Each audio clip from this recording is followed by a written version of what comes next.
Assalamualaikum warahmatullahi wabarakatuh. Pada video kali ini, saya akan membahas mengenai risiko telat bayar di UATAS lebih dari 1 tahun. Nah, bagi kalian yang sedang mengalami kendala di UATAS, video ini mungkin dapat menjadi referensi dan memberikan gambaran bahwa risiko telat bayar di UATAS dapat berdampak seperti yang akan dijelaskan di video ini. Pertama-tama, kita perlu memastikan bahwa pembahasan didasarkan pada informasi yang benar tentang apa yang sebenarnya UATAS ini. Apakah UATAS ini legal atau ilegal? Hal ini sangat penting karena solusi dan cara mengatasi masalah di UATAS tergantung pada pemahaman kita apakah UATAS adalah pinjol legal atau ilegal. Bagi teman-teman yang sudah lama menggunakan UATAS, pasti sudah tahu bahwa UATAS sepertinya merupakan pinjol legal OJK. UATAS resmi terdaftar di OJK dan harus mematuhi segala peraturan yang ditetapkan oleh OJK. Nah, sebagai pengguna UATAS, kita perlu mengetahui status legalitas UATAS agar dapat menentukan solusi yang tepat dalam menghadapi masalah. Nah, ada beberapa aspek yang kita bahas dalam video ini, mulai dari risiko denda, risiko penagihan, dan juga slik OJK,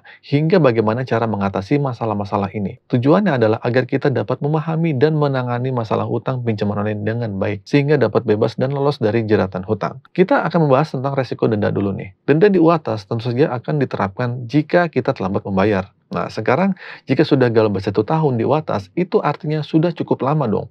Nah, dendanya pasti akan menumpuk.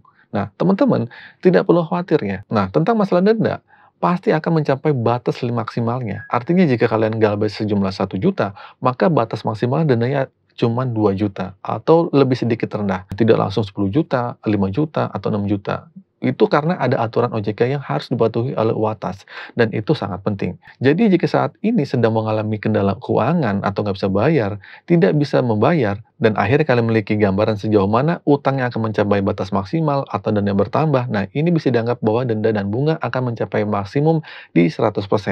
Itulah batas maksimal utang kalian di UATAS, kalau kalian gagal bayar setahun, dan tidak akan terus bertambah sampai 5 juta dan 2 juta dan sebagainya. Sekarang, mari bahas masalah penagihan nih.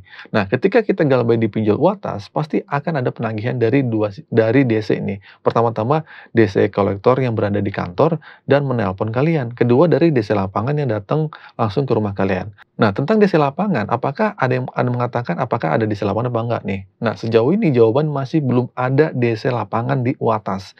Terutama jika kalian sudah terlambat setahun, ya. Nah, bagi teman-teman yang mungkin terlambat lebih dari setahun atau beberapa bulan yang pernah datangin DC lapangan atau pernah gitu, coba tolong tulis di kolom komentarnya, apakah benar ada DC lapangan apa enggak?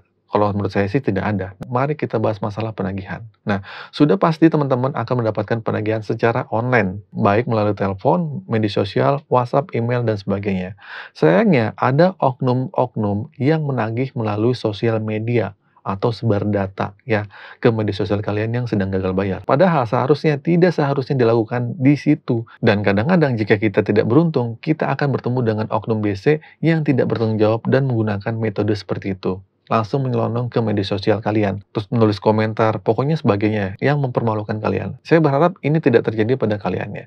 Jadi untuk teman-teman yang sedang mengalami kendala atau gagal bayar di UATAS, tetap tenang aja. Masalah penagihan, insya Allah semua akan baik-baik saja dan tidak akan jadi hal-hal yang buruk untuk menimpa kalian di kedepannya. Selanjutnya, bagaimana solusi dan cara menghadapi masalah penagihan, Bang? Nah, salah satu solusinya adalah yaitu dengan cara kuatin mental aja, mantapkan untuk gagal bayar. Kalau emang nggak punya uang sama sekali, ya, ketika kalian belum memiliki uang dan belum bisa membayar, gagal bayar aja dulu nggak apa-apa. Sadari dan ikhlaskan bahwa kalian tidak bisa membayar utang saat ini. Jangan sampai kalian gali lubang, tutup lubang, dan berusaha untuk menjadi lebih baik lagi ke depannya.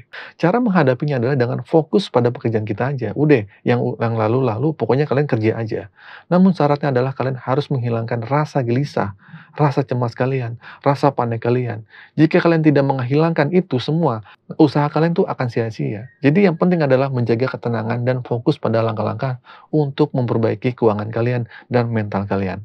Apa yang kalian lakukan dan kerjakan tidak akan bisa maksimal jika pikiran kalian tidak fokus. Masalah pikiran memang sesuatu yang sulit untuk kita kendalikan, tapi akan sangat sulit untuk kita atasi. Oke, jadi gitu ya teman-teman ya. Singkat saja video ini, semoga video ini bermanfaat. Buat kalian yang masih gagal bayar di UATAS, tetap semangat. Akhir kata dari saya, Assalamualaikum warahmatullahi wabarakatuh.